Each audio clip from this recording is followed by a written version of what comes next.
Bab 1397, 108 Senjata Pembunuh Besar. Saat Agam memikirkan hal tersebut, kotak kayu ini tiba-tiba terbakar sendiri tanpa api. Agam tercengang.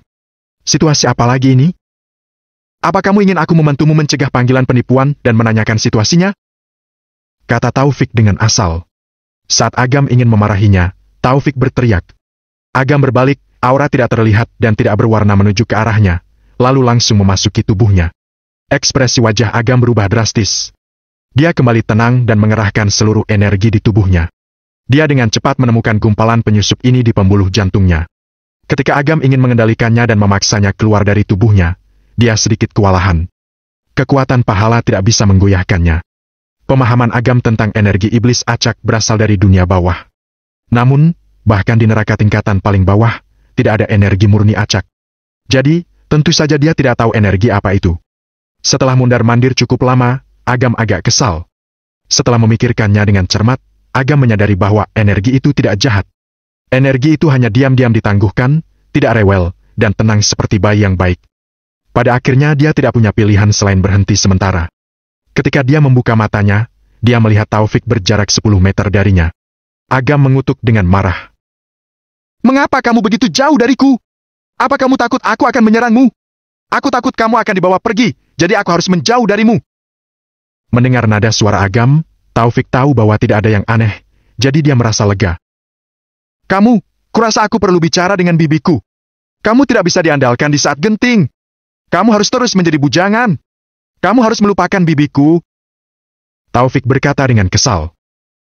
Aku tidak mengejar bibimu. Agam terlalu malas untuk mengungkitnya.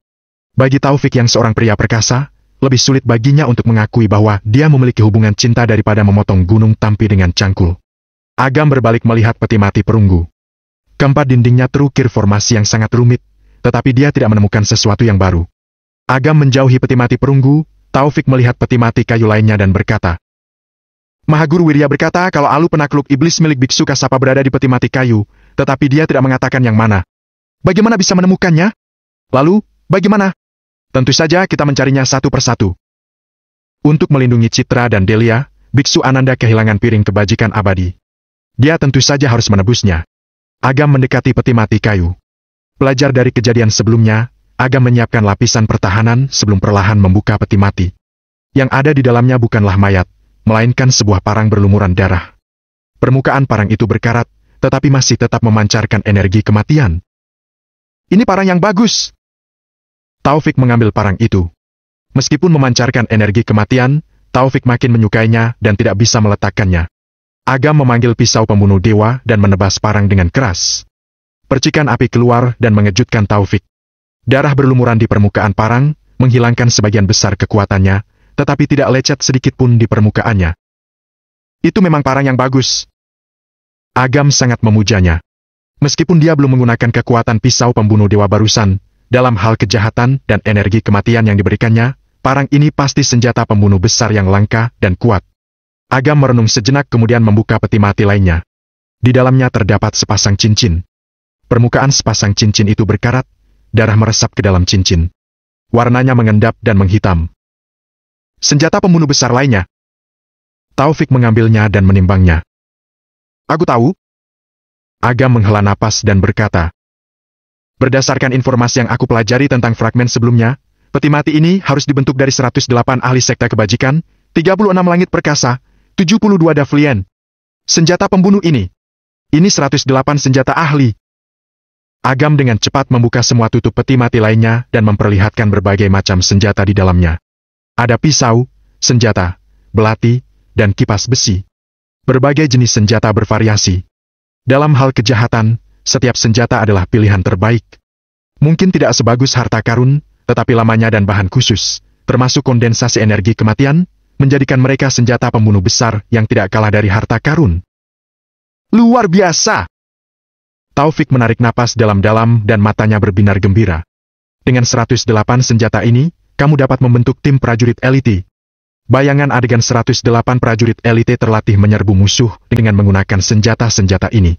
Itu akan menjadi kekuatan pertempuran yang kuat yang tidak bisa dikalahkan oleh kekuatan apapun.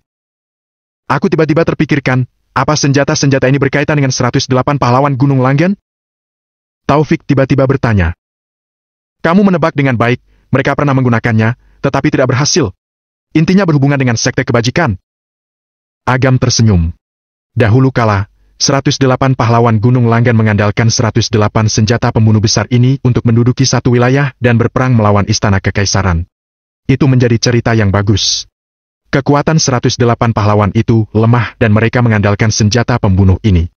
Bisa dibayangkan betapa kuatnya 108 senjata pembunuh besar langit perkasa dan Davlian ini. Bagaimana kalau kita keluarkan? Taufik bertanya dengan penuh semangat dan matanya berbinar. Boleh. Agam juga bukan orang yang syok. 108 senjata pembunuh besar ini membentuk formasi sihir di sini untuk menyegel energi iblis acak. Sekarang krisis energi iblis acak telah diselesaikan. Mereka telah menyelesaikan misi mereka dan benda-benda ini menjadi tanpa pemilik serta hanya hiasan di sini. Jika senjata ini digunakan oleh Zack, Reno, Gardi, dan lainnya, itu sama saja dengan menambahkan sayap pada harimau dan seluruh kekuatannya akan meningkat pesat. Tapi, sayang sekali aku masih belum menemukan alu penakluk iblis, kata Taufik. Jangan khawatir. Agam terkekeh dan membawa Taufik mundur 1000 langkah. Agam menunjuk dari kejauhan, 108 peti mati kayu seketika terbakar dan menyatu menuju pusat. Ketika api padam, sebuah aluk kebajikan berwarna emas gelap tergantung dan melayang di udara, ia mengeluarkan suara kebajikan yang tidak terbatas. Ini. Taufik ternganga, dia menatap Agam dan bertanya. Peti mati kayu ini diatur oleh Biksu Kasapa? Bukan dia. Dia hanya membagi alu penakluk iblis menjadi 108 bagian dan memasukkan ke dalam peti mati kayu. Agam mengibaskan tangannya, alu penakluk iblis terbang ke arahnya, dan melayang di depannya. Ayo keluar! Agam membawa Taufik ke pintu keluar dan menutupnya dengan segel penguasa neraka. Rantai hitam yang tidak terhitung jumlahnya menjulur ke bawah untuk menutupi pintu masuk. Tidak mungkin dia mengambil 108 senjata pembunuh besar sekaligus. Itu terlalu mencolok dan akan diperhatikan orang lain. Apalagi asal-usul peti mati perunggu tidak diketahui, kemungkinan ada beberapa tempat yang tidak dia ketahui. Sebelum masalah ini ditindaklanjuti, tempat ini seharusnya menjadi area terlarang dan tidak bisa diketahui orang lain. Mereka kembali mendarat, Taufik menghela napas dan terpaksa mengeluarkan sebatang rokok untuk dinikmati. Terlalu tertekan di bawah sana. Bahkan dewa perang seperti dia merasa hidupnya bukan miliknya. Pak! Zack dan 2 orang lainnya mengelilingi. Ketika Mahaguru Wirya melarikan diri sebelumnya, mereka merasakan aura yang kuat mendekat dan bersembunyi terlebih dahulu. Melihat Agam dan Taufik keluar, mereka mengetahui bahwa masalah itu sudah selesai, sehingga mereka mengerubunginya. Zack, kamu hubungi Gardi dan mintakan rekan untuk segera berkumpul di sini. Reno, kamu hubungi Windu dan minta dia memilih 24 anggota inti untuk datang. Ya. Zack dan Reno langsung menjawab tanpa menanyakan alasannya. Selama Agam memberikan perintah, mereka akan melakukannya tanpa syarat. Taufik, beberapa pasukan lama yang kamu panggil sebelumnya, punya kekuatan dan bakat yang baik. Panggil mereka. Hei, apa kamu sangat ingin menggunakan 108 senjata pembunuh besar di bawah? Masalah ini harus cepat diselesaikan sebelum terlambat. Aku ingin memilih beberapa orang dan membentuk tim yang kuat. Sebut saja prajurit surgawi. Bab 1398, bertarung di palagan ibu kota kekaisaran. Bisa! Seluruh tubuh Taufik bersemangat. 108 ahli medis senjata pembunuh besar. 108 orang seniman bela diri. Prajurit surgawi tepat untuk itu. Begitu prajurit surgawi ini keluar, 25 klan tersembunyi semuanya harus berlutut dan tunduk padanya. Lebih penting lagi, dalam hal kekuatan, karakter, kepatuhan, dan solidaritas, perkumpulan orang-orang ini tidak sebanding dengan klan tersembunyi. Ini jauh lebih baik dari miliaran pasukan yang menggunakan serangan jarak dekat, penggerbekan, pemenggalan kepala, dan lain-lain. Kembali ke villa, Gibran duduk di ruang tamu. Gibran tersenyum dan berkata, "Sepertinya kamu berhasil. Kamu tahu apa yang ada di bawah sana?" Agam mengerutkan kening dan bertanya. Gibran menggelengkan kepalanya dan berkata, "Aku hanya pernah turun sekali, itu juga langsung buru-buru balik. Hanya kamu penguasa neraka yang bisa kuat sendirian di tempat itu. Kalau orang biasa yang melakukannya, mereka akan berakhir menyedihkan.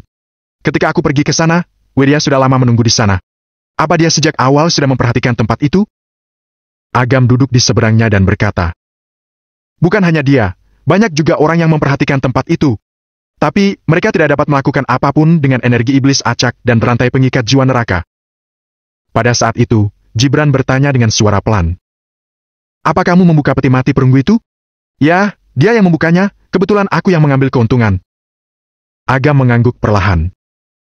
Hehe, tidak heran Widya punya ekspresi seperti itu. Gibran tersenyum dan bertanya lagi.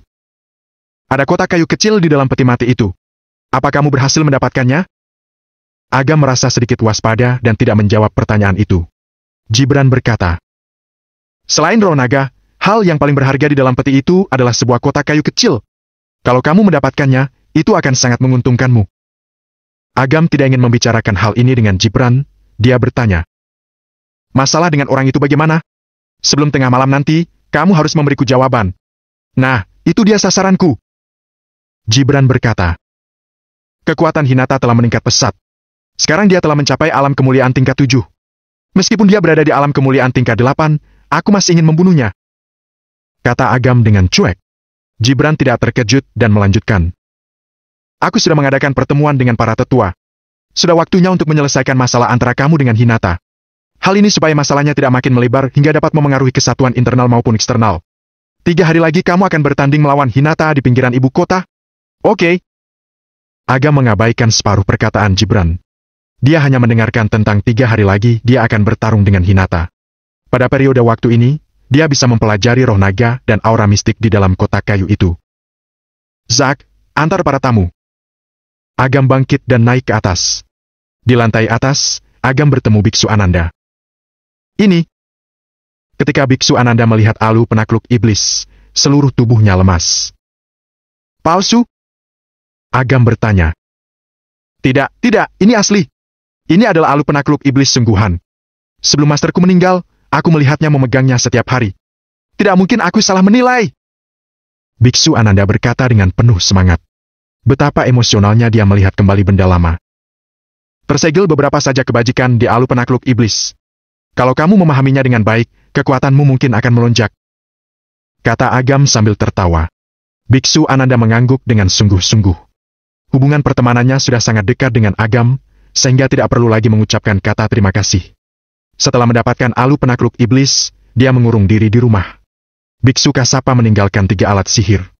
Meskipun piring kebajikan hilang, dia sudah memahami sajak kebajikan yang terdapat di dalamnya. Sekarang dia juga mendapatkan alu penakluk iblis. Jika dikombinasikan dengan fondasi sebelumnya, alam kekuatan kebajikannya pasti akan meningkat. Kekuatannya saat ini terlihat sudah makin berkurang. Baginya, itu adalah kesempatan besar. Di luar mulai turun hujan. Taufik dan Isadora tinggal di villa. Untungnya, villa itu cukup besar, ada banyak kamar. Jika tidak, benar-benar tidak muat untuk menampung semua orang. Bibi dan Delia sudah tidur. Agam datang ke kamar kakak perempuannya, menemani kakaknya sambil bicara kepadanya. 3 hari. 3 hari kemudian, saat Hinata meninggal, kakaknya akan bangun. Di tengah malam, Agam tidak merasa mengantuk. Dia pergi ke ruang tamu, merebus air hangat, membuat secangkir teh hijau, menyalakan televisi, memutar suara sekecil mungkin, berbaring di sofa, dan merapikan meja dengan bosan. Tiba-tiba, pikiran Agam bergerak, dengan tatapan yang dalam meskipun terhalang sesuatu, dia melihat seorang pria tua dengan tangan terbungkus perban berdiri di depan pintu. Warman? Agam mengira-ngira tujuan dia datang ke sini. Namun, dia mengabaikannya. Warman hanya berdiri dengan tenang di depan pintu. Tubuhnya basah kehujanan. Namun, dia seperti patung, tidak bergerak, dan matanya penuh tekad. Pak Agam. Reno turun dan berbisik. Aku menghubungi Windu, tetapi sepertinya mereka tidak mau datang. Apa alasannya? Mungkinkah Namara ikut campur? Aku menghubungi Windu secara pribadi. Berita itu seharusnya tidak menyebar. Setelah terdiam sebentar, Reno menambahkan. Meskipun Windu tidak mengatakannya dengan jelas, 9 alam surgawi dan 9 pelagan besar punya hubungan yang kompetitif. Mereka tidak menyukai kita dan kita juga tidak menyukai mereka. Kamu tahu itu? Agam meminum tehnya dan mengangguk perlahan. Dia menyadari firasat ini pada saat kompetisi pertempuran 9 alam surgawi. Bahkan ketika 2 palagan wilayah timur dan kota Dranar digabungkan, masih banyak halangan yang mereka dapatkan. Baru setelah beberapa perang hidup dan mati, kedua palagan itu benar-benar bersatu. Selain itu, Windu sebagai tuan muda pertama dari 9 alam surgawi, menurutnya membiarkan mereka datang adalah untuk merekrut mereka. Dengan pembuktian sebagai karakter kebanggaan palagan ibu kota kekaisaran, dia tidak bersedia. Reno menambahkan. Ini bukan penaklukan, apalagi terlibat dalam kelompok kecil. Agam menggelengkan kepalanya. Tentu saja kami tahu apa yang kamu pikirkan, tetapi orang lain tidak berpikir begitu. Pak Agam, Palagan ibu kota kekaisaran berada di naungan raja. Kalau kita melakukan tindakan ini, aku khawatir. Tidak ada yang perlu ditakutkan. Kalau terlalu khawatir dalam segala hal, maka kamu tidak dapat melakukan apapun dengan baik. Agam menggelengkan kepalanya, lalu bertanya sambil tersenyum. Apa kalian bertemu Windu belakangan ini? Belum, pertama keluarga Budiono, kemudian klan Wanara, setelah itu baru Alam G. Setelah kompetisi pertempuran 9 alam surgawi, kami belum berhubungan dengan Palagan lainnya. Agam mengangguk dan berkata sambil tersenyum. Biarkan semua rekan tiba di ibu kota kekaisaran sebelum besok pagi. Ingat, jangan terlalu mencolok. Sebaiknya jangan biarkan siapapun tahu. Ajak orang dari Palagan ibu kota kekaisaran. Tempatnya di Bukit Barat. Untuk alasannya, ajak untuk berdiskusi. Keadaan sudah berbalik, mereka tidak akan menolak, kan? Reno mengerti maksud Agam. Bahkan orang setenang dia menampilkan senyum menyeringai. Pak Agam, ini bukan hal yang bagus, kan? Ini sedikit memanfaatkan orang. Masa? Agam berkata dengan polos. Justru sebaliknya, aku bahkan menyuplai makanan mereka. Aku sangat dirugikan, bukan? Haha, oke, aku tahu apa yang harus aku lakukan. Reno menggosok kedua tangannya dan segera berlari kembali ke atas. Hari sudah malam. Agam menenangkan pikirannya. Mengelus dahinya. Sisik emas gelap muncul. Roh naga. Roh naga telah menyatu dengan Agam. Terus terang, Agam sekarang adalah roh naga yang aktif. Kemanapun dia pergi, takdir roh naga mengikutinya. Ini sedikit kacau. Sebelumnya, Agam adalah seorang biksu, banyak orang yang mengikutinya. Sekarang Agam adalah biksu yang membawa sekantong buah panjang umur yang dapat menarik banyak musuh tanpa alasan. Ini juga tidak ada cara lain lagi. Roh naga sudah habis. Hanya Agam keturunan leluhur naga yang dapat mempertahankannya untuk terus eksis. Dia mengaktifkan kekuatannya dan mengalirkan ke dalam roh naga. Awalnya, ingin melembabkan roh naga. Saat tersentuh, sisik naga perlahan meleleh seperti air. Oh tidak! Roh naga akan menghilang. Bab 1399, Pola Naga. Agam segera menarik auranya, lelehan sisik naga sudah tidak dapat dikembalikan seperti semula. Sudah berubah menjadi genangan cairan keemasan dan mengalir ke dalam tubuhnya. Agam memusatkan perhatiannya, mengikuti genangan cairan emas. Dia menyadari bahwa aura roh naga belum menghilang, tetapi berjalan di sepanjang 8 arteri dan menyatu sepenuhnya dengan darah di dalam tubuh, lalu mengental lagi di dahi. Saat ini, dahinya sangat panas seperti besi terbakar. Agam pergi ke kamar mandi, dia melihat pola leluhur naga muncul di dahinya. Cahaya perak samar muncul di sekitar pola naga. Agam ragu. Dia melepaskan kekuatan spiritual dan mengintip ke dalam pola leluhur naga. Seketika sejumlah besar informasi dituangkan ke lautan kesadaran. Setelah beberapa saat, Agam kembali sadar. Perlahan mengembuskan napas. Matanya penuh keheranan dan keterkejutan. Sebelumnya Agam memiliki darah keturunan leluhur naga yang sebagian besar digunakan untuk meningkatkan alamnya dan itu tidak banyak membantu dalam meningkatkan kekuatan kultivasinya. Sekarang roh naga dan garis keturunan terhubung, merangsang kekuatan internal masing-masing dan melahirkan sesuatu yang baru, pola naga. Efek pola naga sangat sederhana dan kasar. Tidak hanya untuk meningkatkan alam, tetapi juga untuk meningkatkan kekuatan kultivasi. Ini sangat penting untuk Agam. Bagi orang lain, kultivasi kekuatan. Namun, bagi Agam, kekuatan kultivasi bukanlah kekuatan sebenarnya. Kekuatan kultivasi Agam yang sebenarnya baru saja mencapai alam kemuliaan tingkat 3. Namun, dengan kekuatannya, dia bisa bertarung melawan petapa agung alam kemuliaan tingkat 6 akhir. Namun, satu hal harus diperjelas. Alasan mengapa Agam dapat melompati pertempuran adalah karena alamnya sendiri, darah penguasa neraka, dan keturunan leluhur naga, serta serangkaian berkah seperti pisau pembunuh dewa, 15 fragmen jejak patuna, dan tungku Raja Dewa Tembaga. Dia diberikan banyak fasilitas untuk dapat menghadapi petapa agung alam kemuliaan tingkat 6 akhir. Nyatanya, kekuatan kultivasi Agam hanya di tingkat alam kemuliaan tingkat 3. Sekarang dia bisa meningkatkan kekuatan kultivasinya, itu berarti fondasinya bisa lebih meningkat. Hal ini dapat meningkatkan kekuatannya secara besar-besaran. Mungkin dengan ini, dia bisa bertarung melawan petapa agung alam kemuliaan tingkat 7. Pola naga total memiliki 3 tingkatan. Levelnya juga dibedakan dengan baik. Pola naga berwarna perak. Pola naga berwarna emas. Pola naga berwarna hitam. Tingkatan pola naga saat ini termasuk dalam tingkat terendah yaitu pola naga berwarna perak. Hanya ada satu cara untuk meningkatkan pola naga. Temukan roh naga lain yang berasal dari leluhur naga, lalu serap semuanya. Itu tidak mungkin roh naga biasa. Itu pasti wujud dari leluhur naga.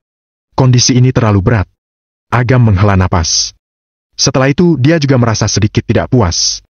Mendapatkan pola naga sudah merupakan kejutan yang menyenangkan, tidak disangka dia malah tidak menyukai masalah peningkatan. Jika ada kesempatan berikutnya, pasti harus berjuang untuk itu. Jika tidak, pola naga berwarna perak juga akan menjadi keuntungan besar untuk Agam. Sesampainya di halaman belakang, Agam membuka formasi dan mengisolasi diri dari luar. Dia menyentuh dahinya, sudut mulutnya sedikit terangkat. Buka! Seiring dengan pikiran Agam yang bergerak, pola naga diaktifkan dan cahaya perak meluap. Pupil Agam muncul bayangan leluhur naga, raungan naga bergema di benaknya. Kekuatan besar meledak dari darah. Aura Agam tiba-tiba meningkat, dari alam kemuliaan tingkat 3, langsung melampaui alam kemuliaan tingkat 3 menengah. Agam sangat terkejut. Melompat dari alam kemuliaan tingkat 3 ke alam kemuliaan tingkat 3 menengah terlalu kuat. Setidaknya berdasarkan yang Agam fahami tentang penyimpanan semesta, tidak ada metode kultivasi yang dapat meningkat begitu banyak. Kekuatan kultivasi meningkat menjadi alam kemuliaan tingkat 3 menengah, itu berarti semua di bawah peringkat alam kemuliaan tingkat 7 dapat dilenyapkan. Dia juga bisa menghadapi alam kemuliaan tingkat 7. Agam menghamburkan auranya. Pola naga berwarna perak ikut menghilang. Ini adalah kartu terakhir. Lebih baik tidak menggunakannya dengan mudah. Jika tidak, musuh akan berjaga-jaga sejak awal dan efeknya akan sangat berkurang. Agam kembali ke ruang tamu. 2-3 jam telah berlalu, melihat keluar pintu, Warman masih berdiri di depan pintu. Dia terus kehujanan. Seluruh tubuhnya basah karena kehujanan. Tidak lama lagi dia bisa mati kedinginan karena kehujanan. Agam berkata, "Pintunya tidak dikunci. Masuklah." Warman yang telah kedinginan perlahan mengangkat kepalanya. Pandangannya agak bingung dan tak percaya. Akhirnya dia mengangkat kakinya yang kaku dan datang ke pintu dengan gemetar.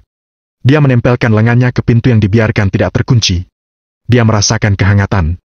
Namun, dia tidak bisa menahannya lebih lama lagi. Tubuhnya jatuh. Agam melepas auranya untuk menopang tubuhnya dan membawanya melewati teras menuju ruang tamu. "Kenapa kamu mencariku?" Agam memasak air hangat, membuat secangkir teh hangat, dan memberikannya kepada Warman. "Minumlah teh panas untuk menghangatkan tubuhmu." Melihat pandangan Warman yang tertegun, Agam berkata dengan ringan, Terima kasih." Dia tidak bisa menggunakan tangannya. Dia hanya bisa menggunakan kedua lengannya untuk memegang cangkir teh ke mulutnya. Lengannya tak berhenti bergetar sehingga dia kesulitan meminumnya. Setelah minum beberapa tegukan, Warman menghela napas panjang dan wajahnya kembali berwarna. Dia segera menatap Agam dengan wajah yang rumit. Dia meletakkan cangkir tehnya dan berkata, "Pak Agam, mau berguru lagi?" Agam mengerutkan kening dan bertanya, "Ya." Warman membuang tongkatnya dan kakinya jatuh ke tanah tanpa tenaga. Tangannya lumpuh dan dia hanya bisa menopang dirinya dengan lengannya. "Sudah pernah aku katakan sebelumnya, aku tidak menerima murid," kata Agam sambil menggelengkan kepalanya. Warman tidak berbicara, dia terus berlutut. Agam mengerutkan kening dan berkata, "Kalau kamu mengancamku dengan tatapan menyedihkan ini, itu hanya akan membuatku makin enggan. Tetapi saya tidak bisa memikirkan cara untuk meyakinkan Anda," kata Warman sambil tersenyum pahit. Agam memadatkan jarum penggabung energi dan menusuk tubuh Warman. Mata Warman terbuka lebar, tubuhnya terasa seperti digerogoti oleh 10.000 semut, gatal, dan sakit. Dia terus menggertakkan gigi dan menahannya. Dia tidak bisa lagi menahannya, tubuhnya jatuh ke lantai, tanpa sadar dia hampir menopang dirinya dengan tangannya, ternyata tangannya yang tidak lagi berfungsi itu dengan kuat menopang tubuhnya yang jatuh. Warman sangat tidak percaya. Melihat tangan, tulang, dan tubuhnya semua sembuh. "Kembali ke asalmu."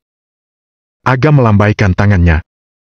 "Pak Agam, mengenai hal yang telah terjadi belakangan ini, saya benar-benar punya pemahaman menyeluruh untuk menjadi seorang dokter. Saya mohon Anda bisa berbelas kasihan dan menerima saya sebagai murid Anda. Saya akan menyelamatkan dunia dan menyelamatkan orang-orang." Matanya berkaca-kaca, dia berlutut lagi ke Agam. "Kamu tidak bisa meyakinkanku dengan alasan ini." Agam meliriknya dan berkata, "Selanjutnya, apa kamu tahu identitasku? Mengikutiku adalah taruhan. Kehilangan tidak bisa ditebus. Hati orang akan berubah, mengapa aku harus mempercayai omonganmu?" Warman berkata, "Melakukannya memang tidak semudah mengucapkannya. Kalau saya punya kesempatan ini, saya pasti akan menunjukkan tekad saya. Kalau kamu bisa menunjukkan rasa hormat kepada gurumu, aku akan memberimu kesempatan." Agam perlahan mengangkat tangannya, Terkumpul kekuatan spiritual tak terbatas di telapak tangannya.